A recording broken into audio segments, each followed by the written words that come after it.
My name is Detective Pierce.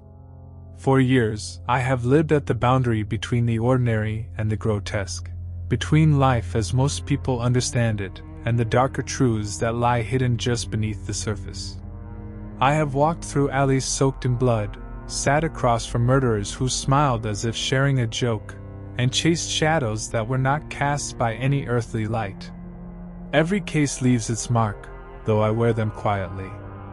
I am not in this profession for glory. I am in it because no one else will willingly face what others would rather pretend isn't there. This case began far from the usual streets and morgues. It began with an invitation. The letter was cream-colored, sealed with wax, its handwriting elegant and deliberate. It came from an old acquaintance, Margaret Whitfield, a woman of considerable family wealth and an even greater appetite for tradition. Her niece, Eleanor, was to be married at the Whitfield estate, an expansive countryside manor surrounded by endless green fields and old forests whose trees whispered like ancient sentinels. Margaret insisted that my presence would be both an honor and a comfort. I was reluctant. Weddings are not my domain. I prefer shadows to dance floors. Yet I had not seen Margaret in years, and perhaps, just perhaps, I thought a weekend among laughter and ceremony might soften the edges of the life I had chosen. The train that carried me into the countryside was slow, its rhythm steady, almost lulling. I watched fields roll past, followed by forests that grew thicker the closer I drew to the estate. There was beauty in the wildness, but also something else, something watchful. The closer I came, the more I felt that familiar weight pressing at the back of my mind, the one that warns when ordinary explanations will not suffice. The Whitfield Manor stood like a monument to another century. Its stone walls were draped with ivy, its windows tall and narrow, catching what little light the day allowed. Guests bustled about the courtyard as I arrived, men in tailored suits, women in dresses that shimmered like water under the pale sky. There was music already, a string quartet practicing something delicate, though the notes seemed stretched thin by the wind. Servants hurried about, carrying boxes, trays, and flowers, their faces pale with the strain of perfection. Margaret greeted me at the door. She had aged, but her presence was as commanding as ever. Her grip on my hand was firm, her smile practiced, yet her eyes betrayed the faintest flicker of relief. "Pierce," she said, "I cannot tell you how grateful I am that you came. It has been a difficult season. Eleanor needs stability. We all do." I gave a small nod. "A wedding should not be difficult." Her smile wavered, and for a moment, I thought she might confess something. Instead, she pressed her lips together, patted my hand, and guided me inside. The interior of the manor was just as I remembered from years past, grand, but oppressive in its grandeur. Chandeliers hung heavy with crystal, portraits of stern ancestors lined the walls, and every hallway seemed to twist slightly more than the last, as though the house had been built not by architects but by shifting moods. The air smelled faintly of wax and lavender, masking something earthier beneath. I was given a room on the second floor overlooking the gardens, where a great white pavilion had been erected for the ceremony. From my window, I could see Eleanor in her wedding dress, laughing with friends. She looked radiant, but the laugh carried strangely, too sharp, like glass striking glass. That evening, the guests gathered for dinner. Laughter filled the hall, but it was the strained kind, brittle at the edges. I sat near Eleanor and her fiancé, Thomas. He was a tall man, broad-shouldered, with a face that seemed perpetually locked between a smile and a grimace. He spoke politely, but his eyes darted about the room, as if keeping count of shadows. Eleanor touched his arm often, but each time she did, he seemed to stiffen before forcing himself to relax. Toasts were made. Glasses were raised. And yet beneath it all, I felt it, the quiet pulse of unease that runs through gatherings when everyone present knows something they dare not say. It was during dessert that I first noticed the cellar door. At the far end of the dining hall, beneath a row of portraits, was a heavy oak door banded with iron. I had never seen it before, though I had visited this manor years ago. It seemed out of place, as though it had grown there since my last visit, its frame subtly warped, its surface marked by scratches too deep to be accidental. None of the guests looked at it directly, but their gazes skirted past it, unconsciously avoiding the sight. Margaret's eyes lingered on it once, quickly, before darting away. Later that night, when the music had faded and the guests had retired, I found myself walking the halls, sleep eluding me as it so often does. The manor was silent except for the faint creaks of old wood settling. I passed the dining hall again. The cellar door stood there, darker than the shadows around it. I heard something then. A faint sound, like a breath, drawn long and slow. It did not come from the hall, nor from any guest. It came from behind that door. I stepped closer, my hand brushing the iron handle. The wood was cold, far colder than the rest of the room, as though something on the other side leached warmth away. I did not open it. Not yet. But I knew in that moment that this was no ordinary wedding. The next day was the rehearsal. The pavilion had been dressed with garlands of white roses, and the air smelled sweet with their perfume. Guests smiled and clapped as Eleanor and Thomas practiced their vows. But even as sunlight bathed the scene, the same undercurrent remained. The smiles were too sharp, the laughter too rehearsed. It was Margaret who finally broke the facade. She pulled me aside as the rehearsal ended, her hand trembling against my sleeve. "Pierce," she whispered, "something is wrong here. I didn't invite you for celebration. I invited you because it's happening again." "Again?" I asked. Her eyes flicked toward the manor, toward the cellar door hidden behind stone and shadow. "It began generations ago. We thought we had stopped it. But it always returns, on the wedding night." I said nothing. I had no need to press further. The truth would reveal itself soon enough. It always does. That night, the house did not sleep. Guests wandered the halls, whispering nervously. The wind rose outside, rattling windows, bending trees. And from somewhere deep below the manor, faint but unmistakable, came the sound of music. Not the strings of the quartet. Not the laughter of guests. Something older, slower, notes dragged from instruments that should not exist. The cellar door throbbed faintly, as though something behind it breathed in time with the music. The wedding had not yet begun. And already, something had awakened. The morning of the wedding dawned gray, the kind of lightless sky that seems neither day nor night. The guests tried their best to hold on to excitement, but it was brittle, cracking in the smallest of silences. I watched them at breakfast, their smiles faint, their voices hushed. Some spoke of Eleanor and Thomas with pride, others whispered too quietly for me to catch. Every so often, one or two would glance toward the manor, toward the dining hall, and then quickly look away. I sat quietly, listening, measuring. I have learned that people reveal more in what they avoid than in what they admit. And here, avoidance hung heavy in the air. After breakfast, I decided to walk the grounds. The pavilion stood ready, its white roses fresh, its chairs aligned in neat rows. Yet the field felt deserted. The musicians rehearsed again, but the notes carried strangely, as though muffled by something unseen. I drifted toward the forest at the edge of the estate. The trees were ancient, their roots twisting like knotted fingers, their trunks thick and scarred. Birds should have been singing, but none did. The silence of that forest pressed like a hand against my chest. When I returned, Margaret was waiting. Her face was pale, her eyes restless.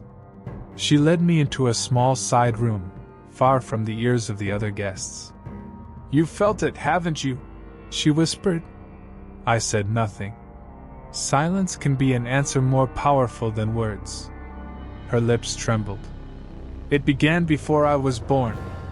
My grandfather spoke of it, though only in fragments. Every time one of our family held a wedding here, something answered from below. My mother claimed it was superstition. My father tried to seal it away. But no one truly destroyed it. How could they? It is part of this house, part of this land. It is older than us." "And what is it?" I asked. Her gaze faltered. "We don't know. Or perhaps we don't want to know. We only know that it hungers, and when the vows are spoken, it stirs." The words hung between us, heavy as stone. Later, as the guests busied themselves with decorations and preparations, I returned to the dining hall. The cellar door was there, patient, waiting. I approached slowly, my steps quiet against the floorboards. I placed my palm against the wood. Cold still. But as I leaned closer, I heard it, a faint scrape, like nails dragging against stone. The sound ceased when I pulled my hand away. That evening, after the rehearsal dinner, I decided to test the house. The guests retired earlier than one would expect, their laughter dying as soon as they left the hall. The corridors stretched long and dim, candlelight flickering faintly against portraits of Whitfield ancestors. Their painted eyes seemed to follow me as I walked.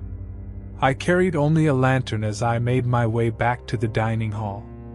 The cellar door loomed, darker than before, the iron band seeming to pulse faintly in the low light. I lowered the lantern, examining the edges. The wood was not only scratched but warped, as if pressed outward from within. Dust lay thick on the floor, but directly before the door was a bare patch, as though something had moved there, restless, in silence. The handle was cold beneath my fingers, but it turned easily. The door did not open, however. Something bolted it from the other side. That should have been impossible. I crouched low, lantern close to the floor. There, at the gap beneath the door, I saw something wet gleam faintly. It was not water. It was thicker, darker. The scent of iron reached my nose. I straightened slowly. The house around me was silent, but from behind the door came a sound that made every muscle tense. A whisper. Not one voice, but many, layered atop one another, speaking in tones too low to be human. The cadence was wrong, the rhythm uneven, as though language itself had been broken and stitched back together. I stepped back. The whispers stopped. When I returned to my room, sleep eluded me again. I sat by the window, watching the wind stir the trees. From time to time, I thought I saw movement in the pavilion, figures drifting between the chairs, shapes that vanished when I blinked. Perhaps it was nothing. Or perhaps it was the first sign of what was to come. The next day, the wedding day, began with unease that no laughter could mask. Eleanor was radiant in her dress, but her eyes flicked constantly toward the manor. Thomas looked pale, his hands trembling whenever he thought no one watched. Margaret avoided speaking to anyone for too long, her gaze flicking between guest and house as though keeping watch. As the guests gathered beneath the pavilion, the string quartet began to play. The notes were soft, elegant, but underneath I thought I heard something else. A second melody, faint, distorted, almost mocking. My eyes scanned the forest, the manor, the guests, searching for the source. Eleanor and Thomas stood at the altar. The officiant began to speak. The guests leaned forward, smiling, though many eyes betrayed nervousness. The vows were spoken, their voices steady, though I could see Eleanor's hand trembling in Thomas's. Then, as the officiant declared them husband and wife, the ground itself shuddered. It was subtle at first, like the passing of a train deep underground. Then stronger, rattling glasses, shaking chairs. Guests gasped, some clutched each other. The string quartet stopped playing. And from the manor, faint but undeniable, came the sound of the cellar door slamming open. A scream followed. Not a human scream. Something deeper, guttural, wet. The kind of sound that vibrates in your bones, that makes you feel you are standing too close to something that should not exist. Guests rose, panicked. Some ran for the manor, others for the forest. Margaret cried out, but her voice was lost in the chaos. I did not run. I turned toward the manor, toward the cellar, because I knew, without question, that whatever this family had buried beneath their house had finally awakened. And it would not stop at whispers this time. The wedding was over. What followed was something else entirely. The moment the cellar door slammed open, a silence fell that was heavier than any scream. It lasted only a heartbeat. Then came chaos. Guests scattered like startled birds, their fine clothing flashing white against the darkening sky as they ran for the carriages, the gates, the woods. Some tripped in their desperation. Others froze, staring back at the manor as though unable to look away from the yawning darkness inside. Margaret rushed toward me, her face pale, her dress tangled in her hands. "You can't go in there," she whispered, grabbing my sleeve. "It's awake. You don't understand." But I shook free. "I understand enough." Eleanor screamed then, not a sound of fear alone, but of recognition. Her voice cut through the noise like a blade, and it drew my eyes to the pavilion. She stood clutching Thomas's arm, pointing at the manor, her mouth trembling. "It's them," she cried. "It's them."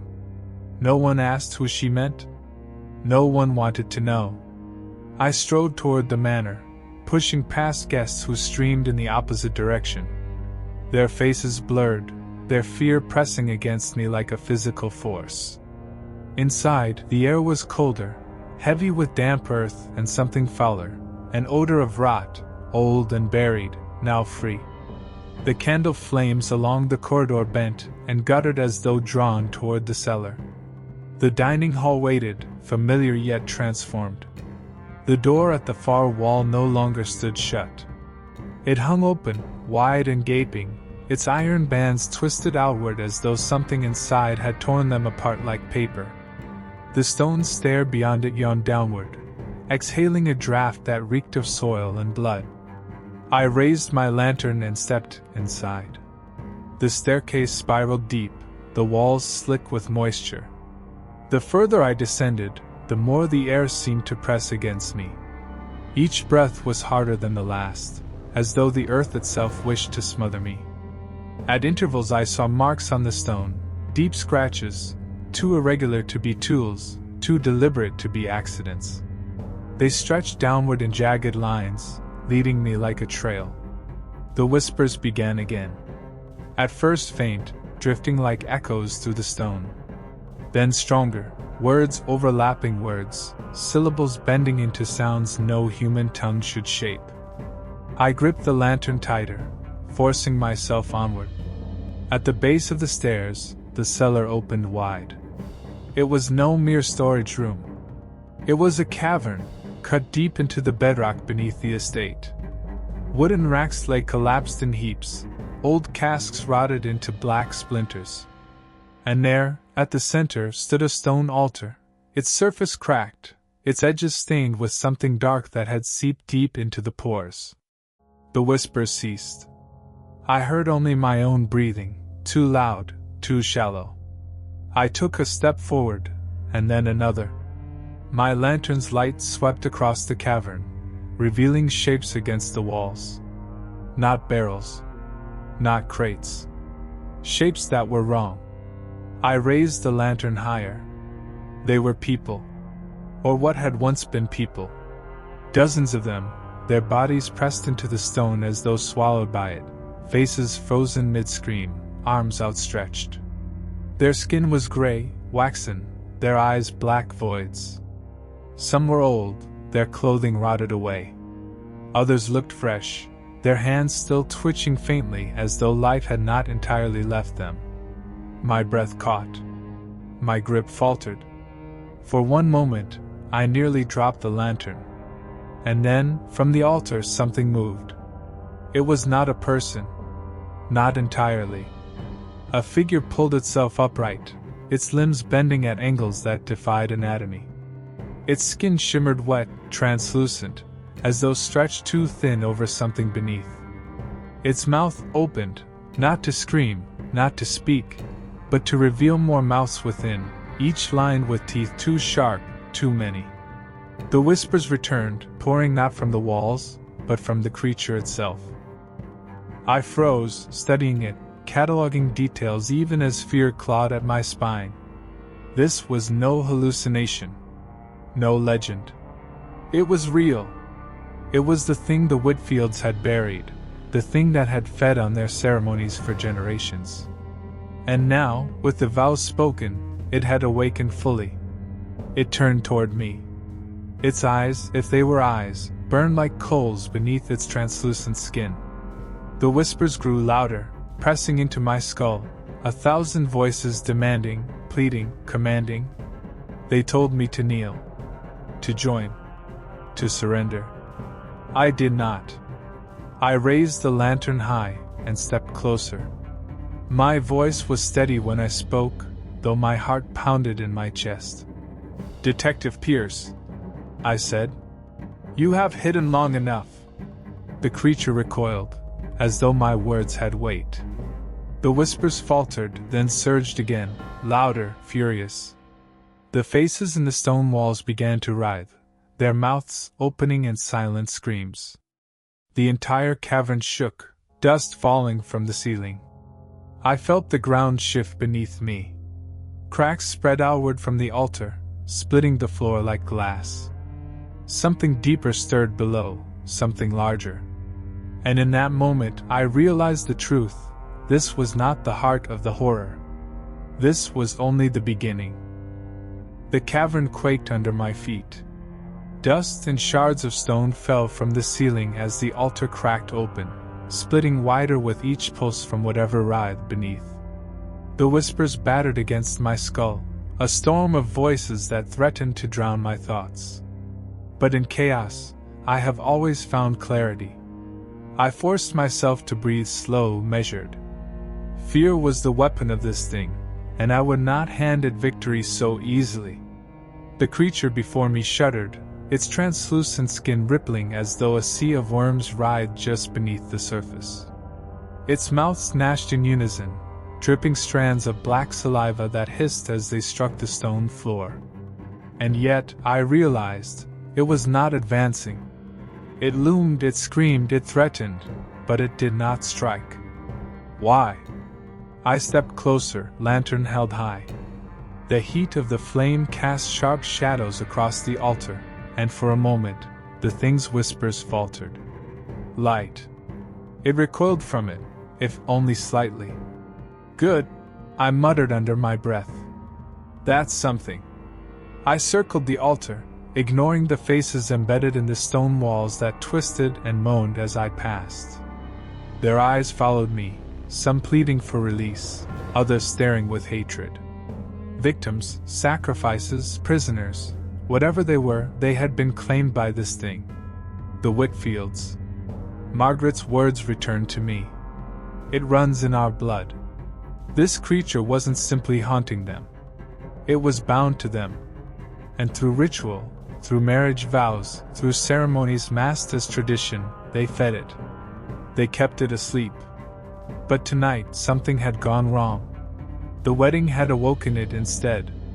I reached the far side of the cavern and found a second archway, half collapsed and hidden by shadow. My lantern revealed stone steps leading deeper still. Against my better judgment, I descended. The air grew colder, heavier. The walls here were not rough-hewn but carved, etched with symbols I did not recognize. Circles intersecting circles, spirals that bent in on themselves, letters of no known alphabet. They pulsed faintly as though alive, veins of pale light threading through them. At the bottom lay a chamber smaller than the cavern above but more terrible. Shelves of cracked leather books lined the walls, their spines marked with the same incomprehensible script. On a pedestal at the center rested a tome larger than any I'd seen, bound in hide that was disturbingly familiar. Its cover bore the Whitfield crest, twisted, distorted, the stag's head crowned not with antlers but with writhing tendrils. I approached, careful not to touch it. The whispers grew louder here, coiling around me in an almost conversational murmur. They wanted me to open it, to read. Instead, I studied the chamber. Along one wall hung portraits, generations of Whitfields, each rendered in oil with solemn faces and proud stances. But the further along the line I looked, the more their eyes changed. In the earliest paintings, their gazes were human, steady, noble. By the later ones, the pupils had stretched into slits, their irises darkened, their expressions more predatory. The curse was not just tied to the creature. It had seeped into the bloodline itself. I turned back to the tome. Its presence was suffocating, as though gravity itself bent toward it. If answers existed, they were here. My hand hovered above the cover, trembling despite my resolve. To open it might damn me. To ignore it might doom everyone above. I opened it. The pages were filled with ink so dark it gleamed like oil.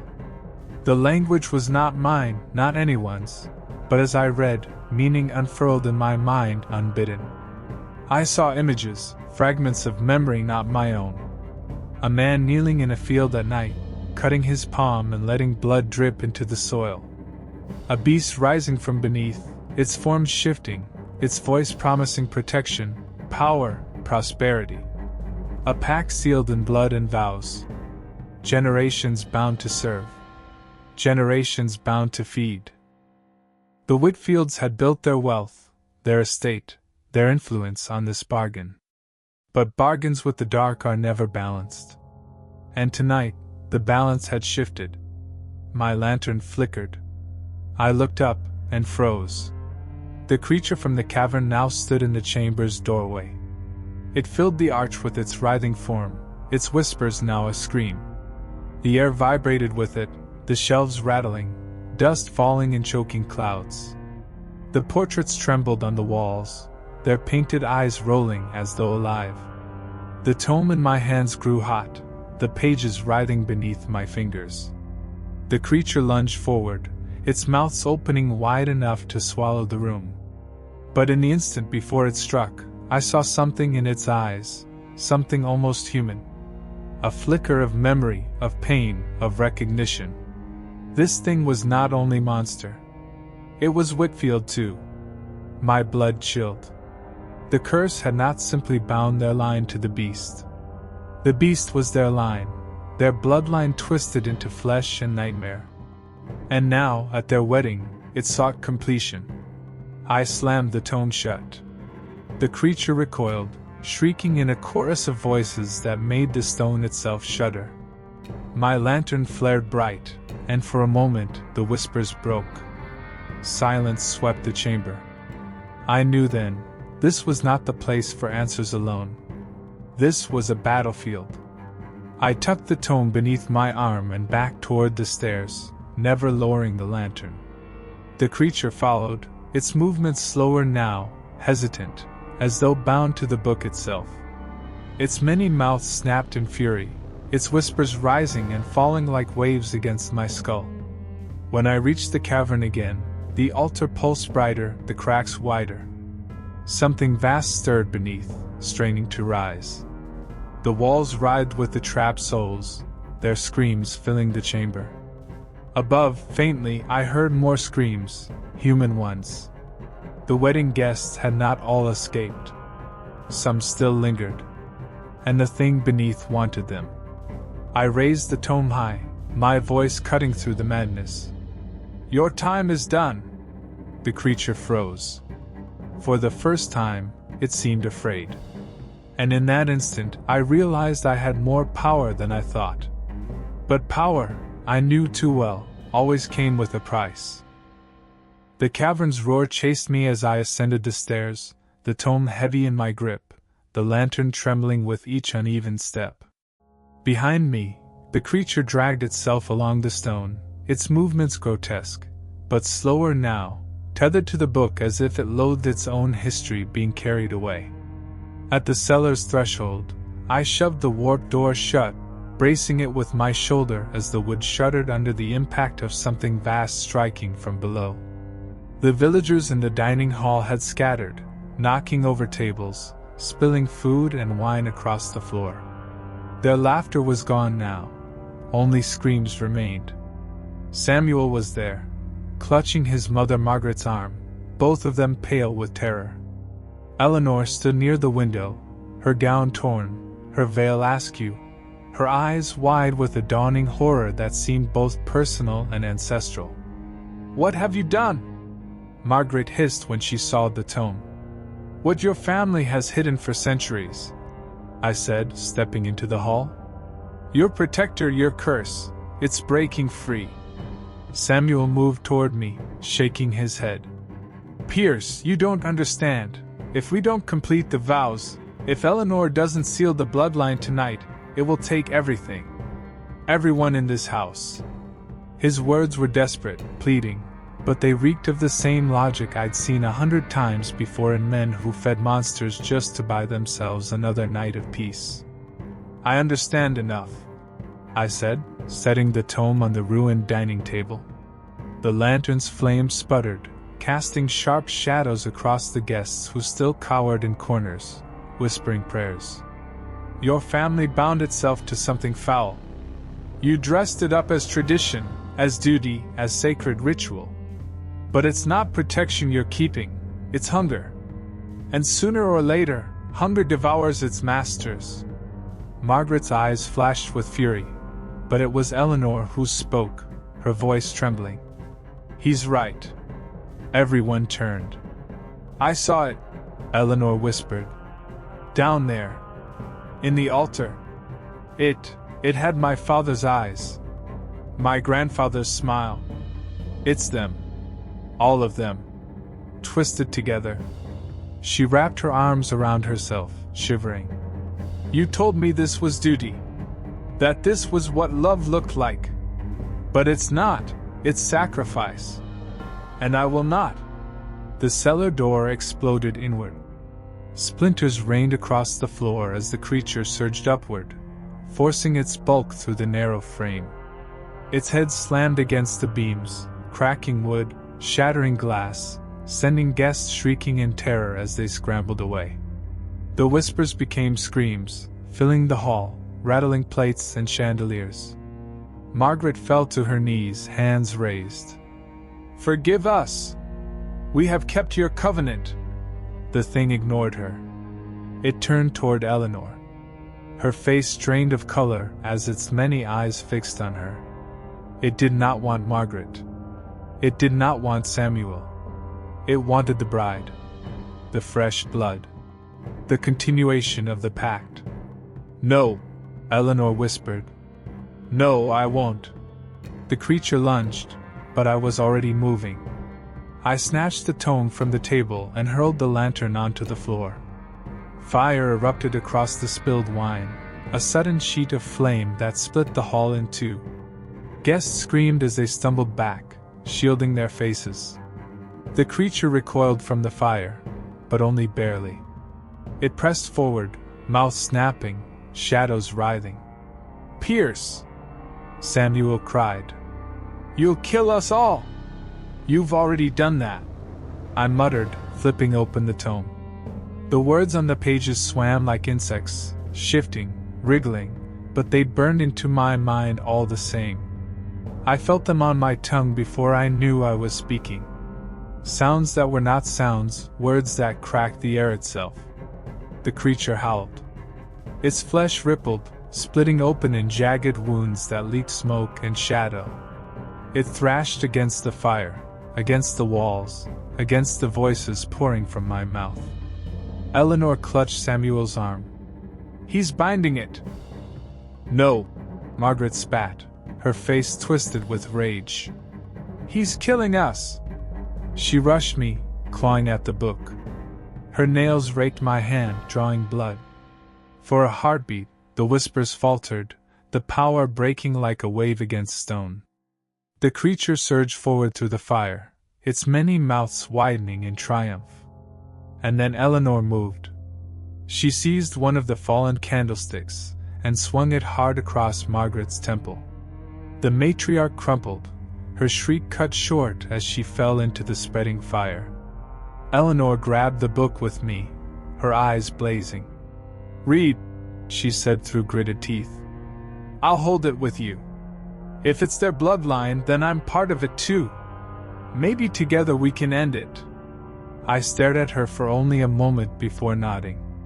Together we spoke the words, her voice and mine overlapping, clashing, harmonizing. The tome burned in our hands, its pages curling to ash, but we kept reading, forcing the incantation out with every last shred of will. The creature convulsed. Its skin split open further, revealing not organs but faces, countless faces, men, women, children, all Whitfields, all screaming. Some cried for release, others for mercy, others for nothing at all. The fire rose higher, black smoke curling into the rafters. The walls shook as the creature shrieked, its voices collapsing into one, a terrible, endless wail. And then, silence. The thing collapsed inward, folding in on itself like a shadow sucked into a single point. With a final, piercing shriek, it vanished into the burning cellar below. The tome in our hands burst into flame, disintegrating into ash that swirled through the air before vanishing into nothing. Eleanor staggered, coughing, tears streaking her soot-stained face. "It's done," she whispered. But as I looked at the survivors, Samuel trembling beside the unconscious Margaret, the guests huddled in terrified clusters, I knew the truth. The creature was gone. But curses never vanish so easily. The bloodline was scarred. Eleanor had helped banish it, but the mark of it was in her veins still. Whether tonight had ended the Whitfield pact forever, or merely delayed its hunger, only time would tell. For now, though, the screams had stopped. And for tonight that was enough. The flames did not die quietly. They consumed everything: tapestries, polished floors, chandeliers, all that wealth and heritage igniting like kindling soaked in oil. The Whitfield estate, grand as it once was, had become a pyre. The smoke curled thick through the hall, choking, black, suffocating. It clawed at the lungs and stung the eyes, and the guests, once dignified, now scurried like animals in a trap. "Out! Everyone out!" I shouted above the roar. The survivors surged toward the doors, but the fire had spread with terrifying speed, blocking passages, collapsing beams. The crack of timber splitting echoed like gunfire. Someone screamed as part of the ceiling gave way, sending burning fragments across the dining table. Samuel was pulling his mother toward the far side of the room, coughing violently. Margaret had regained consciousness enough to resist, clawing at him, at Eleanor, her voice breaking through the chaos. "You've doomed us," she rasped. "You don't understand. Without it, without the pact, the land itself will turn against us." Her words ended in a fit of choking as Samuel dragged her onward. Whether they were warnings or the ranting of a woman clinging to power, I could not yet know. I caught Eleanor's arm. "This way!" We pushed through the smoke-choked hall, following a side corridor that led toward the open air. But the deeper we went, the stranger the fire felt. It wasn't merely wood and plaster burning. The walls themselves seemed to ripple, faces momentarily blooming from the smoke, screaming silently before dissolving into sparks. Each step felt like walking through a graveyard alive with restless bones. Eleanor noticed too. Her grip tightened on my sleeve. "It's still here," she whispered. "Pieces of it. Watching. We keep moving," I told her. Stare too long at shadows and they'll stare back. We reached the back doors, their glass panes glowing orange from the fire outside. I kicked them open, and the night air rushed in, cold, damp, thick with mist. The sudden chill was a shock after the inferno. Survivors stumbled out behind us, collapsing onto the wet grass, gasping for breath. Some wept, others prayed, their fine suits and gowns streaked with ash and blood. I turned back toward the burning house. The great Whitfield estate, centuries old, was collapsing inward, its roof buckling, its tall windows shattering outward with bursts of fire. The night sky above was crimson, painted with sparks. Samuel staggered up beside me, Margaret leaning heavily on him. His face was ashen, his eyes hollow. "It's all gone," he murmured. "Maybe it should be," I said. Margaret spat on the ground, her voice hoarse but venomous. "You think you've saved anyone? Fool! You've killed us! The pact kept us safe. Now we are prey." Her words unsettled the survivors, their murmurs rising, fear cutting deeper than the flames. They looked to Samuel, then to me, as though I could offer answers. I had none. But I knew this much. The monster was gone, its scream still echoing in my skull. The tome was ash. The fire had swallowed the estate. Whatever pact bound this family had been broken, or at least shattered beyond repair. "Tonight you're alive," I said finally. "Hold on to that. Tomorrow will come, and you'll decide what to do without your monster to hide behind." The murmurs did not fade, but they felt quiet enough that no one argued. The crowd drifted toward the village, moving like sleepwalkers into the mist. Eleanor stayed beside me, watching the flames with unblinking eyes. "You believe it's really gone?" she asked. I shook my head. "I believe we cut off its hand. Maybe even its head. But things like that don't die, they wait. They change their shape. What matters is whether you let it grow back." Her jaw tightened. "Then I won't." Her resolve seemed genuine, but her bloodline was a snare she couldn't escape. The Whitfields had been binding themselves to this curse for generations. Even if the beast was gone, the stain of it lingered. Whether she could resist that stain, whether she wanted to, remained to be seen. The fire raged on until the first light of dawn crept through the mist. By then the estate was nothing but smoldering ruins, its stone skeleton blackened and crumbling. The villagers gathered in silence, their faces drawn, their wealth and legacy reduced to ash. I walked the perimeter of the ruin, boots crunching over broken glass and scorched earth. Something tugged at me, an instinct honed from too many years in darkness. Among the debris, half buried in ash, I found it. A mask. Not of wood or cloth, but of bone, carved and smoothed, its surface etched with spirals and runes. Its eye sockets were hollow, yet staring. I picked it up, the weight unnatural in my hand. It pulsed faintly, like something alive, then cracked apart into powder. Not gone then. Just waiting. Eleanor joined me, her face pale but steady. She saw the last of the mask crumble away and said nothing. The silence stretched between us, filled only by the hiss of dying embers and the whispers of the survivors gathered behind. At last I said, "This isn't over. For you. For your family." She nodded. "I know." We stood together as the ruin smoldered, as dawn broke fully over the village, casting pale light across the devastation. The air was still thick with smoke and ash, but it carried a strange clarity. Something had ended. Something else had begun. I knew my work here was finished for now. But as I looked at Eleanor, at Samuel, at the terrified guests who would never again look at their reflection without seeing fire and shadow, I also knew the truth. Some curses don't end. They just change their face. The dawn was gray, and the ruins of the Whitfield estate smoked like the carcass of some massive beast. I thought the fire would be the end of it, that nothing could have survived the inferno. But curses do not burn as easily as wood, and sins do not collapse like ceilings. I stayed behind when the guests retreated to the village, taking Eleanor with me. Samuel followed at a distance, Margaret clinging to him like a dying vine.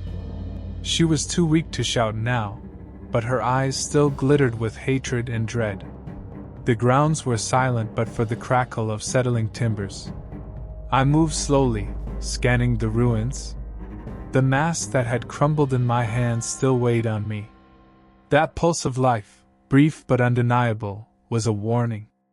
"We should leave," Samuel said, his voice ragged. "There's nothing left here." "There's always something left," I answered. I was right. Near what had once been the grand staircase, I noticed a gap, stonework blackened but intact, half hidden under collapsed beams. A cold draft seeped from it, unnatural against the heat of the smoldering ruins. A passage. I pried aside debris until the opening yawned wide enough to enter. Eleanor stepped closer, her face pale but resolute. "Don't," Samuel muttered. "That's not meant for you." "Then it's exactly where I need to be," I said. The tunnel beneath the estate was older than the house itself.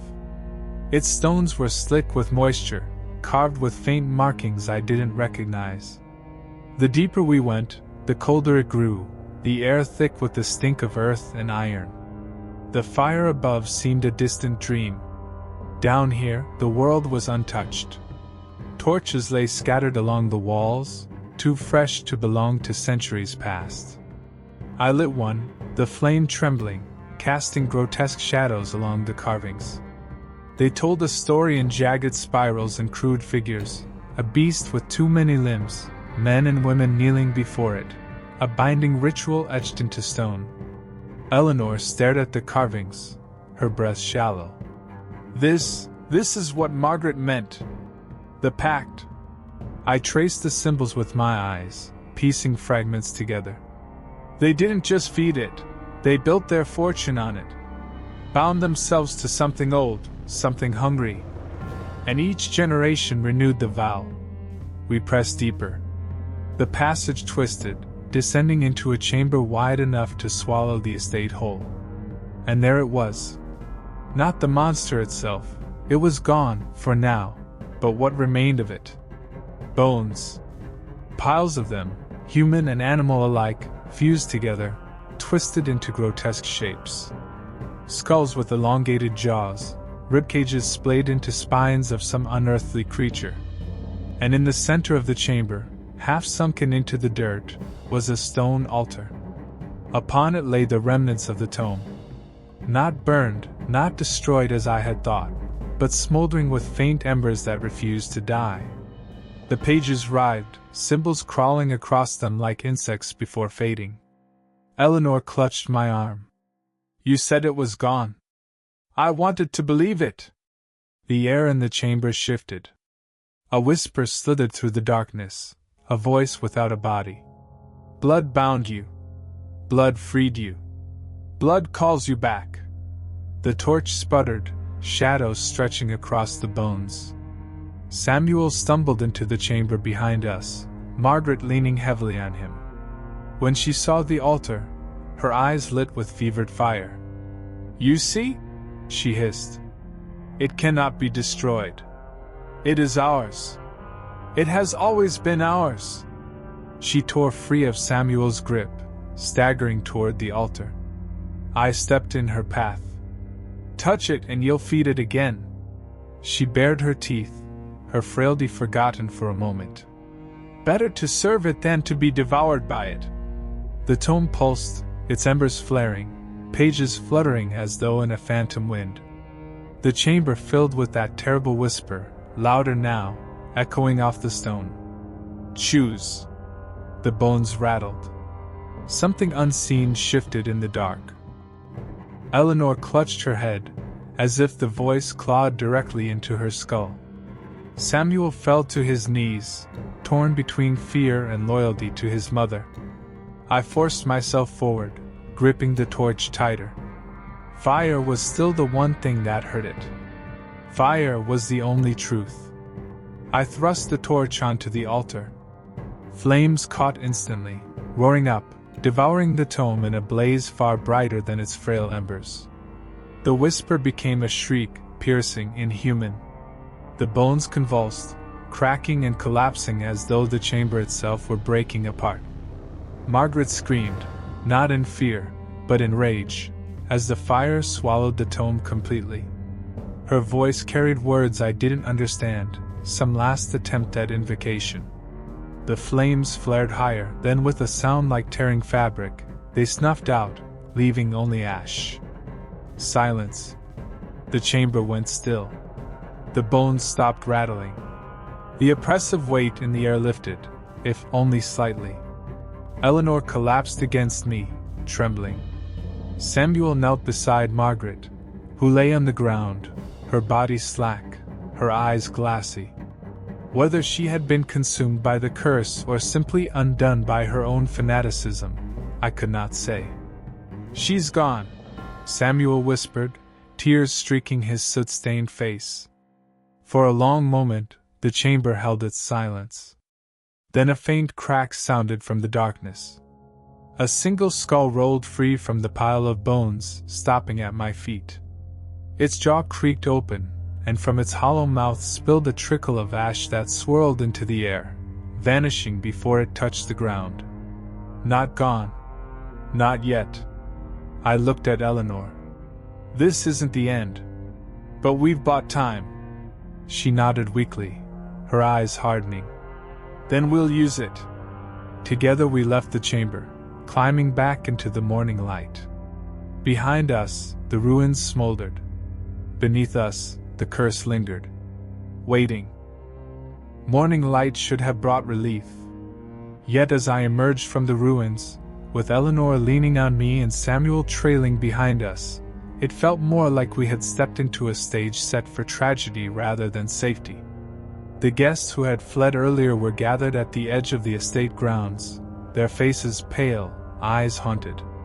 Whispers cut through the morning fog as they saw us. Whispers that stopped abruptly when they noticed Samuel without his mother. Eleanor's soot-streaked dress told its own story. My silence did the rest. "She's gone?" someone asked. Samuel lowered his head. The answer was plain. The guests did not cheer. They did not weep. Instead, their eyes darted toward the smoldering ruins of the Whitfield house, as if expecting it to rise again in monstrous form. The village priest stepped forward, clutching his crucifix as though it might splinter in his grip. "Whatever has been unbound here will not rest easily," he muttered. The Whitfields were not alone in their dealings. That caught my ear. I asked him later, once the crowd had been calmed and led back toward the village. "What did you mean by that?" His gaze darted nervously around us, as though the trees themselves might overhear. "The Whitfields were powerful because they had allies, detective. Families who benefited from their bargains. Marriages arranged, debts forgiven, land granted. You think they carried the curse alone? No, it seeped into everything. That fire may have devoured their house, but their reach was broader. It wasn't just one family then. The Whitfields had been the face of it, but the curse had threads winding through the whole community." I kept that thought to myself as we returned to the village. The survivors wanted peace, not the weight of more suspicion. But peace is a fragile lie, and lies crumble faster than stone. That night, the first signs appeared. A farmer woke screaming, claiming his wife's face had turned into a mask of bone and fire in the candlelight. A young boy swore he heard scratching in his bedroom walls, though no rats were found. The blacksmith's dog barked and growled at shadows until its throat bled raw, before finally collapsing dead at dawn. Each incident on its own could be explained. Together, they painted a picture far too familiar. Eleanor noticed it too. She confronted me in the inn where we'd taken refuge. Her eyes were tired, but sharper than ever. "It's not over," she said. "You know it." "I know." "Then why don't you tell them?" I hesitated. Because what could I say? That the fire had been a reprieve, not salvation. That Margaret's death had been a delay, not a conclusion. That the curse was older than the house, older than the family, older perhaps than the village itself? I lit a candle, staring at the flame. Because if I tell them, they'll tear each other apart. Fear makes enemies out of neighbors faster than any curse. She leaned closer, voice low. And what happens when it grows strong again? When fear isn't enough, and something else comes crawling out of the dark? The candle sputtered, as if mocking us. The days that followed proved her right. The whispers grew louder, sharper. Old grudges resurfaced, twisted by paranoia. Some claimed they saw Margaret's figure wandering near the ruins at night. Others swore the ground itself shifted beneath their feet when they walked past. One evening, as I returned from checking the perimeter, I found Samuel standing outside the inn, staring at the woods. His face was pale, his eyes glassy. "She's calling me," he whispered. My hand went to his shoulder, firm. "No. That's not her voice. It's what's left of the curse, trying to crawl back into your skin." But I saw the struggle in him. He was Margaret's son, after all. Whatever pact she had inherited, a thread of it ran through his blood too. That night I set a watch. And good that I did. Near midnight I heard movement outside. Soft footsteps, deliberate, circling the inn. I drew my pistol and stepped into the cold. The fog lay thick, muting sound, distorting shapes. For a moment I thought I saw her, the silhouette of Margaret, standing at the edge of the mist. But when I advanced, it wasn't her. It was a mask. Just a mask, suspended in the fog, hovering as though worn by invisible flesh. Its hollow eyes fixed on me, its jaw twitching with the beginnings of a grin. I fired. The bullet tore through smoke. The mask shattered. No, it dissolved into ash, swirling in the night air before vanishing. The silence that followed was worse than the sight itself. When I returned inside, Eleanor was waiting. "It won't stop," she said simply. "You burned the body, but the spirit remains." I sat down heavily. "Then we don't just fight a curse. We fight its memory. And memory is harder to kill than flesh." The village began to unravel. Families accused one another of carrying the pact in secret. Some fled, others barricaded themselves indoors. The air grew heavy, thick with mistrust. It was no longer about the monster, not directly. It was about what it left behind: fear, suspicion, hunger for survival. Eleanor asked me if I believed the curse could ever truly be destroyed. I told her the truth: I didn't know. But I had seen enough to know that if we did nothing, it would feed on the village until nothing remained. One night, Samuel came to me. His hands shook, but his voice was steady. "I can end it," he said. "I know what she wanted me to do. The pact was meant to pass to me, but I refused. Maybe if I finish it, I can cut it off at the root." I looked at him, searching his face. Was this bravery? Or was it the curse itself, whispering through him? Eleanor's voice cut in, firm and sharp. "That's exactly what it wants. You give it blood, it takes more. You give it power, it doesn't let go. Don't you see? That's the trap." Samuel looked between us, torn. And I realized then that the true danger wasn't just the curse, it was choice. Every soul here had to decide whether to resist or surrender. Whether to fight or feed. The mask in the fog was only a warning. Something larger was waiting. Something hungry, And I had the sinking feeling that the wedding, the fire, even Margaret's death, had been only the opening act. I barely slept. The mask I had seen in the fog stayed etched behind my eyelids, hovering every time I tried to shut them. I wasn't a man given to seeing things, too many years of cases, of peeling lies back until only bones remained. But that mask had been no illusion. It had wanted me to see it. By morning, the village was already unraveling. The baker's shop stood shuttered, flour dust marking a struggle inside. A farmer dragged his cart through the square, muttering prayers under his breath. The priest's chapel bells rang at odd hours, not for service, but for alarm. And everywhere, I heard whispers of Margaret Wickfield's name. They claimed she had returned. Some swore they saw her walking across the ruined field where the house had once stood, her veil drifting like smoke. Others said her voice carried on the wind, calling out to Samuel in the dead of night. It wasn't her. I knew that. But I also knew enough to fear the shape a curse could wear. Samuel himself was waning.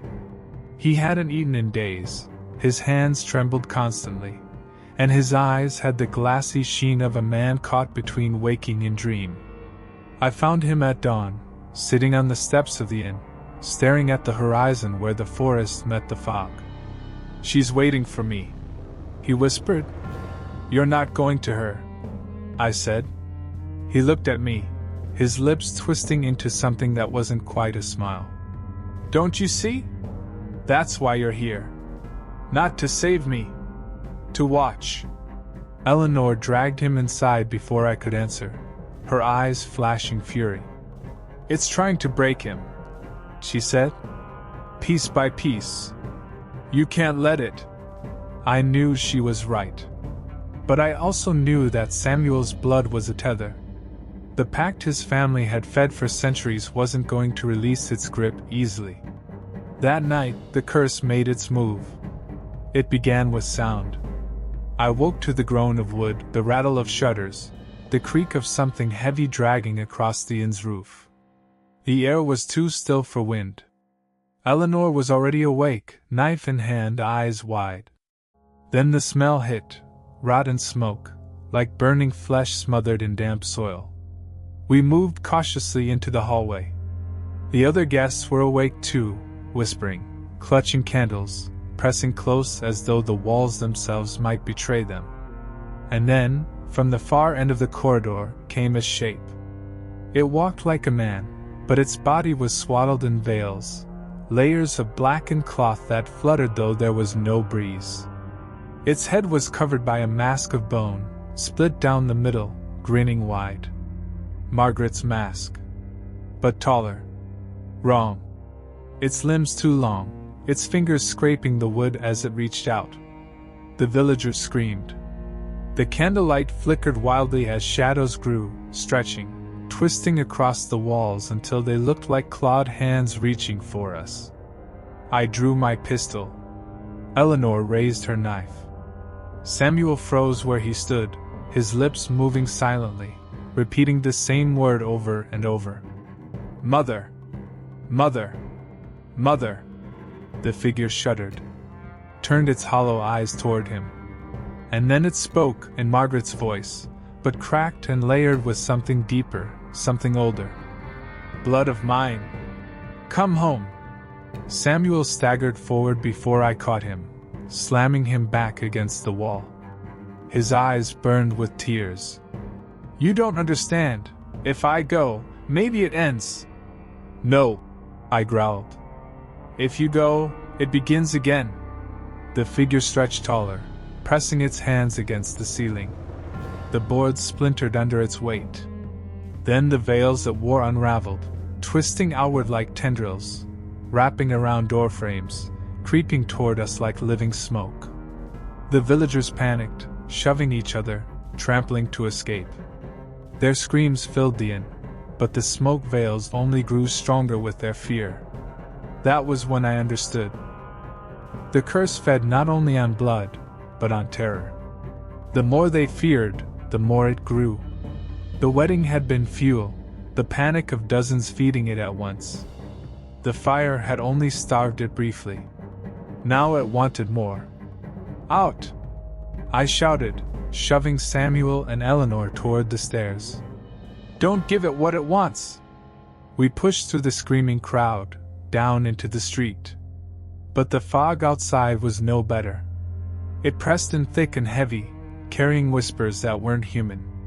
Shapes shifted within it, half-seen faces, clawed silhouettes, flickers of fire. Eleanor clutched my arm, pulling me toward the chapel. If it's feeding, we need sanctuary, now!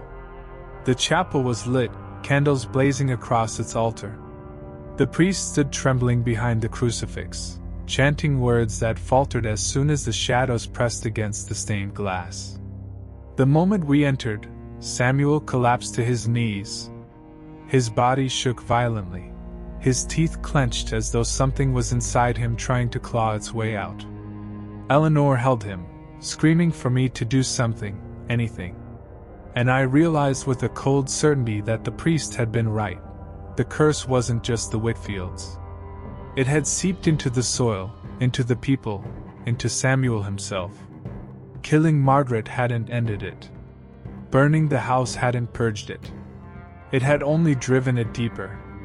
Samuel's scream tore through the chapel, shaking the rafters. His shadow stretched unnaturally against the floor, not his shape, but hers. Margaret's veil. Margaret's mask. And all around us, the villagers cried out as their own shadows began to shift, to twist, to take on shapes that weren't their own. Not one curse. Many. And they were waking. The chapel trembled as if it were alive. Candles flickered violently, their flames elongating like fingers, casting jagged shadows across the walls. Every villager's shadow danced in unison, stretching, twisting, and merging into one writhing mass. It wasn't just Samuel whose blood carried the curse. The entire village was now a living conduit. I tightened my grip on my pistol, though I knew bullets would do nothing. Eleanor's knife gleamed faintly in the candlelight, more a symbol than a weapon. The priest continued his chant, but his voice quavered with doubt.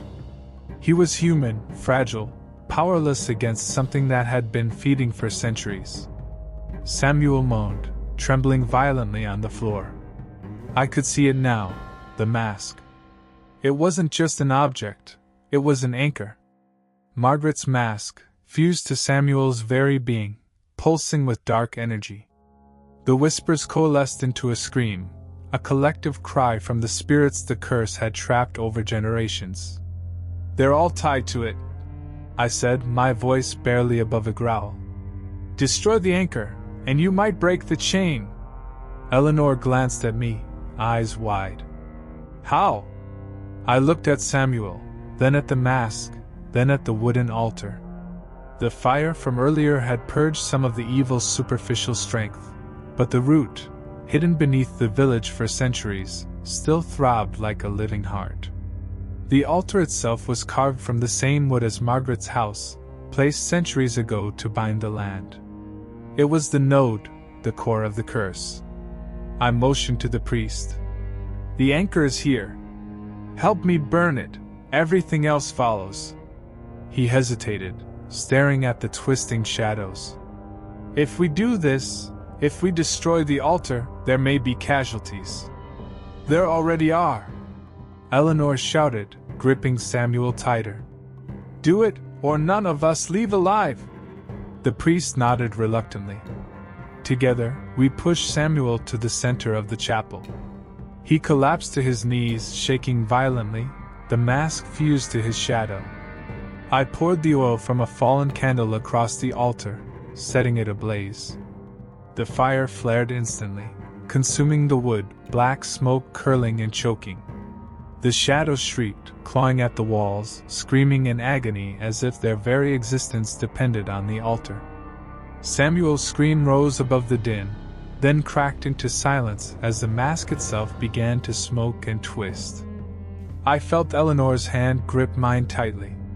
The fire's heat pressed against my face. Then, with a sound like the wailing of 1,000 souls, the mask shattered into dust. The shadows recoiled, twisting violently, and then, one by one, dissipated into the air. Samuel collapsed, unconscious but alive. The villagers, who had been frozen in terror, stumbled forward, blinking as if waking from a nightmare. The fog outside lifted slightly, the first light of dawn bleeding through.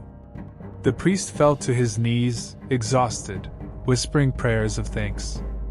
Eleanor knelt beside Samuel, her tears soaking his shoulders. I looked around the chapel, the ruins of the altar still smoldering, and finally exhaled. It was over. Or so it seemed. The village was free, yes, but the land itself retained a memory of the curse. I could feel it in the soil, in the wind, in the still silent trees surrounding the chapel. Some bindings are so old, they never truly vanish, only slumber. I helped Samuel to his feet. He shook his head, eyes wide with confusion. What happened? You survived, Eleanor whispered. That's what matters. I looked at the villagers, at the ruined altar, at the lingering smoke. Remember this, I said softly. The past can never be ignored. Some sins, some curses, live longer than we do. But courage, unity, and the will to fight can be enough to stop them, at least for now. We walked out into the morning light. The sun cut through the fog in shafts of gold, and for the first time in days, the air felt clear. The villagers followed us, silent but relieved, unsure if they had been saved or if they had simply survived. I looked at Samuel one last time. He would need time, years perhaps, to unlearn the grip of fear that had haunted him. But he was alive. He was free. And that was victory enough. As we left the chapel behind, I knew one thing: wherever darkness lingers, I will follow. Because shadows may fall, curses may rise, and evil may take many forms. But the truth waits for those who seek it. And I will never stop seeking. Detective Pierce.